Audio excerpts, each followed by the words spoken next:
Il a frôlé les 61% des suffrages. C'est son record à Bordeaux.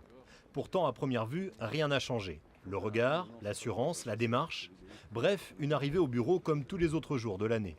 Mais dans le discours, on perçoit déjà un autre homme avec une stature nationale renforcée par le succès. On parlait de l'avenir de la France, oui, mais pas du mien en particulier. Et l'avenir de la France, c'est le vôtre aussi? Non, l'avenir de la France, c'est incarner une autre politique. Et donc il faut changer profondément. J'ai déjà donné quelques pistes de travail et c'est à nous de les approfondir. Les ambitions du maire ne déplaisent pas toujours aux Bordelais. Il lui demande simplement de clarifier ses intentions. Ce serait plus honnête vis-à-vis de ses électeurs et de ces personnes qui ont voté pour lui et qui souhaiteraient qu'il reste maire à plein terme. S'il peut rester ici, ça serait bien.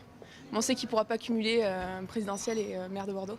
Il a une stature d'homme d'État, il peut être arbitre à mon sens, mais surtout son premier amour, c'est Bordeaux. Et là, il faut qu'on profite de cette belle élection d'hier. Chez ses opposants, l'un des principaux arguments de campagne, c'était pourtant l'avenir d'Alain Juppé. Pour eux, il sera candidat en 2017.